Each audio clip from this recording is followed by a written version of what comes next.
नमस्कार रूपसा रान्नाघर नतून एक रेसिपिते आपनादेर सबाइके स्वागत। आज के बानाबो पालং चिकेन। এই যে নিয়ে নিয়েছি 1 কেজি চিকেন আর এখানে আছে 500 পালং শাক। এই দুটো দিয়ে হবেই পালং চিকেন।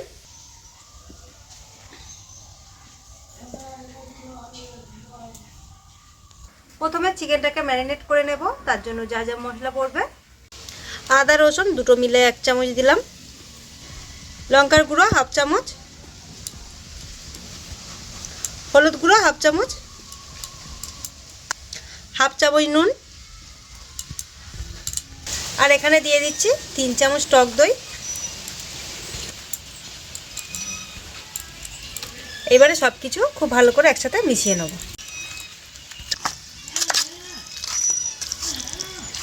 মাংসটা এখন ম্যারিনেট করা এরকমই থাকবে।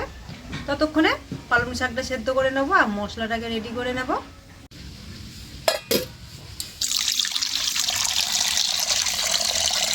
কড়াইতে জল দিয়ে দিয়েছি। জলটা ফুটে উঠলে পালং শাকগুলো দিয়ে দেবো। পালং শাকগুলো ধুয়ে পরিষ্কার করে রেখেছি। জলটা গরম হয়ে গেছে, এবারে পালং শাকগুলো দিয়ে দেবো।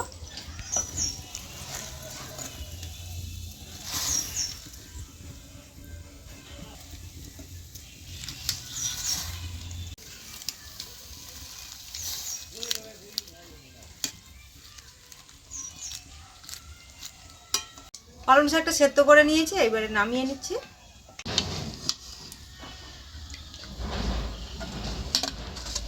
পালং শাকটা সেদ্ধ করে নিয়েছি, এর মধ্যে ধনেপাতা দিয়ে দেবো। ধনেপাতা আর পালং শাক একসাথে পেস্ট করে নেব। কড়াইটা গরম হয়ে গেছে, এবারে দিয়ে দেবো তেল। এবারে কড়াইতে ফোড়নের জন্য দিয়ে দেবো শুকনো লঙ্কা, তেজপাতা, গোটা গরম মশলা, গোলমরিচ আর জিরে।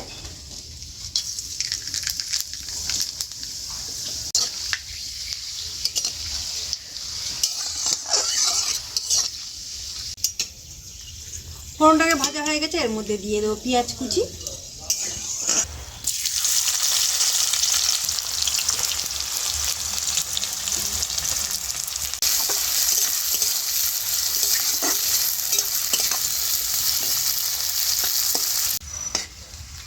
পেঁয়াজটাকে একটু লাল লাল করে ভেজে নেবো। তারপরে দিয়ে দেবো আদা রসুন বাটা। এই যে এইরকম লাল লাল করে ভেজে নিয়েছি, এইবারে এর মধ্যে দিয়ে দেবো আদা রসুন বাটা।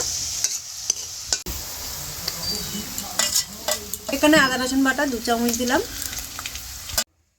এবারে সবকিছু একসাথে আরো একবার ভালো করে ভেজে নেব।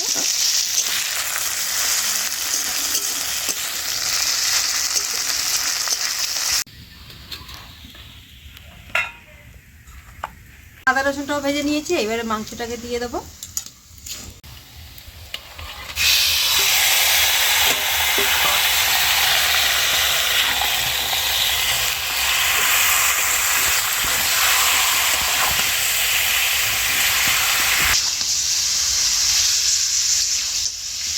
পেঁয়াজ আদা রসুনের সাথে খুব ভালো করে মাংসটাকে কষিয়ে নেব। তারপরে বাকি মশলাগুলো দেবো।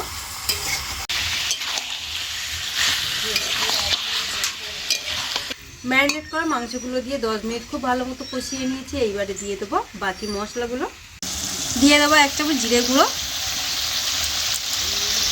1 চামচ গোলমরিচ গুঁড়ো, হাফ চামচ কাশ্মীরি লঙ্কার গুঁড়ো।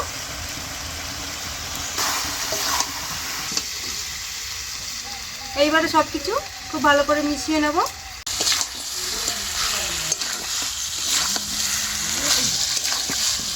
মাংসটাকে খুব সুন্দর তেল ছেড়ে দিয়েছি। পালং শাকটাকে পেস্ট করে নিয়েছি, এবার সেই পেস্টটা দিয়ে দেবো।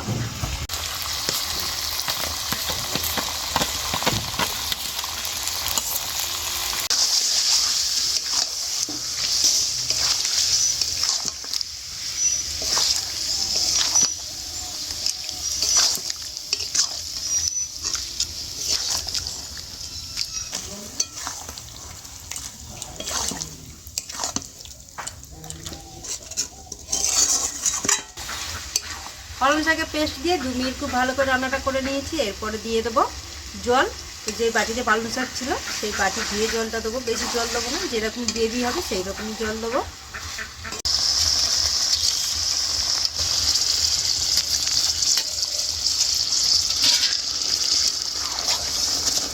জল দিয়ে 15 মিনিট খুব ভালো মতো জাল করে সেদ্ধ করে নেব মাংস আর সব কিছু।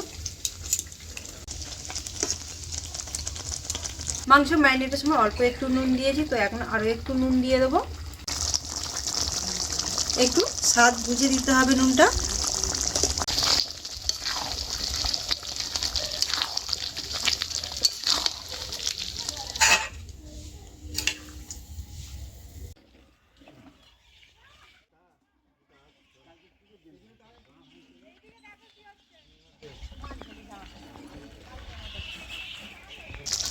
মিনিট হয়ে গেছে। এইবারে এর উপর থেকে কসুরি মেথি আর গরম মশলা দিয়ে নামিয়ে নেব।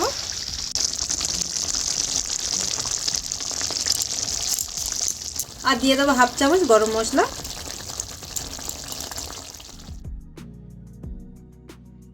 সবকিছু মিশিয়ে নিয়েছি, এইবারে নামিয়ে নেব।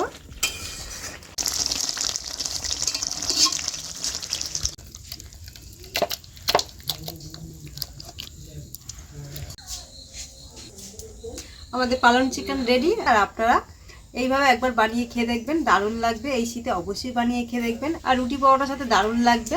আর ভিডিওটা যদি ভালো লাগে অবশ্যই চ্যানেলটাকে সাবস্ক্রাইব করবেন, লাইক করে দেবেন। আবার আসবো নতুন কোনো ভিডিও নিয়ে।